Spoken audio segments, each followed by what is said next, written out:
Metal carbonyl anions या जिनको metal कार्बोनाइलेट ions भी बोलते हैं क्या होती हैं, इनको आप कैसे सिंथेसाइज कर सकते हो और इनकी प्रॉपर्टीज़ क्या होती हैं। नमस्ते, मेरा नाम मनदीप दलाल है और इस लेक्चर में हम इन्हीं प्रश्नों के उत्तर खोजने की कोशिश करेंगे।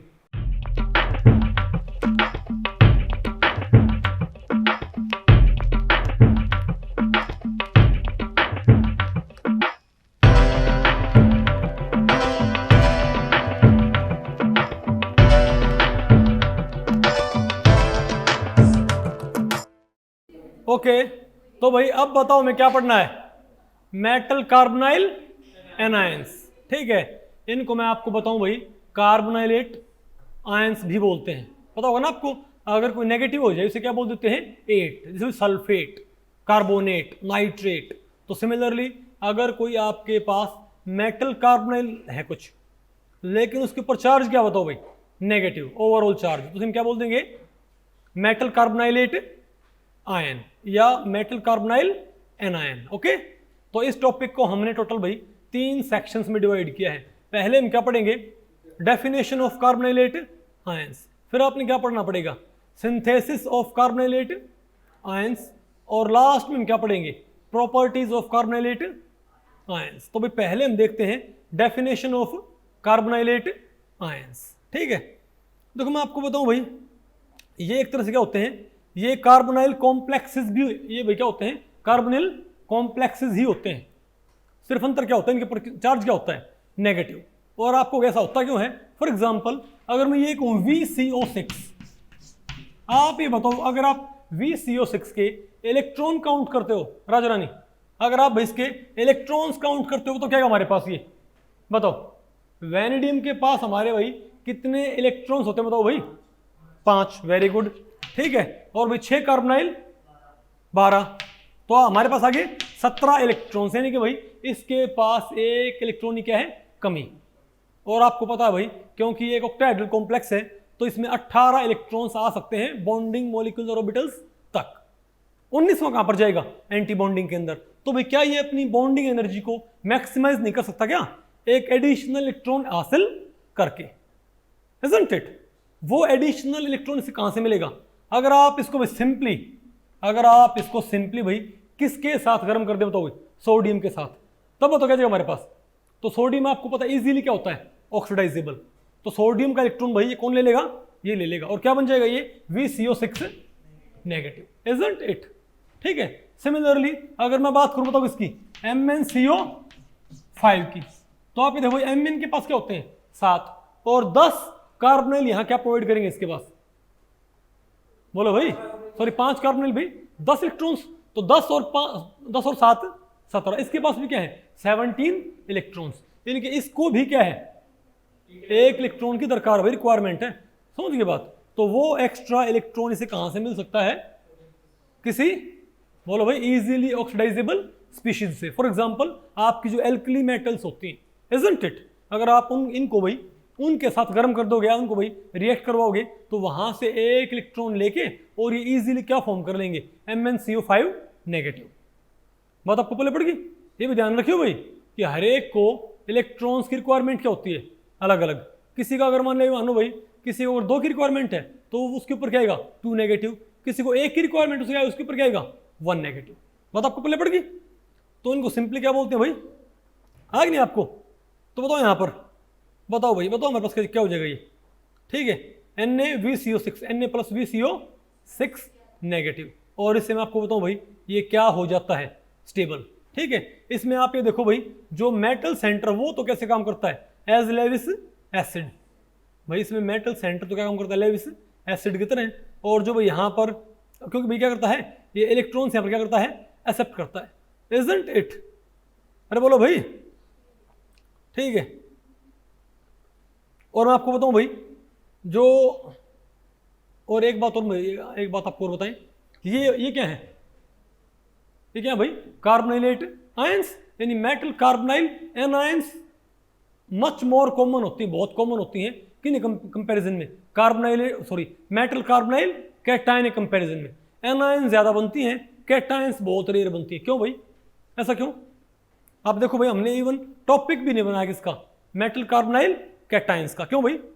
क्योंकि आपको पता है मेटल सेंटर खुद क्या होता है? Electron deficient. भाई मेटल सेंटर यहाँ पर खुद क्या होता है? Electron deficient. भाई या तो उसके पास क्या 18 है, या 18 से क्या है भाई?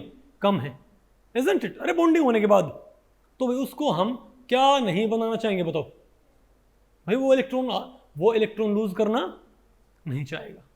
बात आपको पहले पड़ गई भाई। इसीलिए मेटल कार्बोनाइलेट जो आयन होती हैं, जो यानी कि जो कार्बोनाइलेट क्या होती है? Anion, sorry metal carbonyl anion जो होती है, यानी कि मेटल कार्बोनाइलेट आयंस, वो ज्यादा कॉमन होती है in comparison to metal carbonyl cations के। ओके, अब आप देखो भाई इनका सिंथेसिस, डेफिनेशन आपको मालूम पड़ गई। अब बताओ क्या भाई? सिंथेसिस में देखो, सिंथेसिस इनका बहुत ईजी होता है। अच्छा बाबा आप बताओ, FeCO4 नेगेटिव, ये FeCO4 नेगेटिव ही क्यों बनता है? बताओ, FeCO4 नेगेटिव ही क्यों बनता है? क्योंकि FeCO4 में बनाऊंगा तो उसके पास कितने इलेक्ट्रॉन्स की कमी रहेगी? बोलो भाई, FeCO4 अगर मैं बनाऊं FeCO4 तो आयरन के पास क्या होते हैं? 8 और 4 कार्बोनाइल भाई 8, तो 8 दूनी 16। इसके पास 2 ही कमी है ना, तो इसको 2 इलेक्ट्रॉन बाहर से हासिल करने पड़ेंगे। बता आपको पहले पड़ गई। ये आप इजीली भाई कितने इलेक्ट्रॉन्स की रिक्वायरमेंट होगी ये आप आसानी से मालूम कर सकते हो, सिंपली क्या मालूम करके? इलेक्ट्रॉन काउंट करके। ठीक है ना बात भाई? तो भाई ये जो हमारे पास एनायन है FeCO4 2 negative, cobalt CO4 1 negative, MnCO4 1 negative, MnCO5 1 negative, इनको भाई आप सिंपली कैसे तैयार कर सकते हो भाई? सबसे इजी मेथड क्या होता है कि हमारे पास जो कोई मेटल क्या हो, कार्बोनाइल, जिसके पास 18 पूरे ना हो, उसको आप सिंपली किसके साथ गर्म कर दे? बताओ भाई, किसी एल्कली मेटल के साथ। तो बताओ अपने आप क्या बन जाएगा? ये CrCO6 क्या है? तो भाई CrCO6, अरे नहीं इसको बोलो भाई, अरे इसको आप बोलो CrCO5 बोलो भाई। क्या ना ना, अरे भाई, अरे इसके पास हालांकि भाई इसके पास 18 ऑलरेडी क्या है? पूरे हैं, लेकिन तब भी आप फॉर्म कर सकते हो। तो कैसे भाई? अगर हम एक CO को निकाल दें तो क्या बन जाएगा? CrCO5, और उसकी हम कमी कैसे पूरी कर दें? बताओ भाई, 2 सोडियम्स के जरिए, इजंट इट? 2 सोडियम्स में इलेक्ट्रॉन ट्रांसफर कर देंगे, इसको क्या बन जाएगा? CrCO5। नहीं बात आपको पहले पड़ी क्या? अरे बोलो भाई, और ये कार्बन निकल गया। अगर भाई, और अगर मान लिया हमारे पास क्या कोई, बताओ Mn2CO10, आपको पता है Mn2CO10 के अंदर क्या है? एक मेटल मेटल बॉन्ड होता है। Mn2CO10 क्या होता है? MnCO5 यूनिट का। 2 MnCO5 यूनिट्स को जोड़ना पड़ता। क्यों भाई? इसके पास 17, दोनों यूनिट के पास क्या होंगे? 17। अगर एक मेटल मेटल बॉन्ड बन जाएगा, दोनों के पास क्या हो जाएंगे? 18। तो अगर मैं, जो हमारे पास क्या होता है इसका डाइन्यूक्लियर क्या होता है? क्लस्टर। अगर मैं Mn2CO10 को हीट कर दूं तो दोनों क्या हो जाएंगे? टूट जाएंगे ना भाई, MnCO5 अलग हो जाएगा, लेकिन उसके पास 18 पूरे नहीं होंगे। तो उसको आपने किसके साथ गर्म करना पड़ेगा? किसी एल्कली मेटल के साथ, ताकि वो टूट जाए ना, तो उसको इलेक्ट्रॉन कहाँ से मिल जाए? सोडियम से। जो इलेक्ट्रॉन से कहाँ से मिल रहे थे? मेटल मेटल बॉन्ड से। नहीं आ गया आपको? अरे बोलो भाई। तो भैया बताओ, cobalt, similarly cobalt to CO8 को, तो भाई यहाँ पर ये कुछ मेथड ऑफ प्रिपरेशन दे रखे किसके भाई? नहीं आ गया आपको? अरे उसको पढ़ लियो भाई, थोड़ा आपको आइडिया हो गया। अब बताओ क्या है प्रॉपर्टीज ऑफ कार्बोनाइलेट आयंस। भाई पहली बात तो क्या कि कार्बोनाइलेट आयंस यूजुअली क्या होती हैं?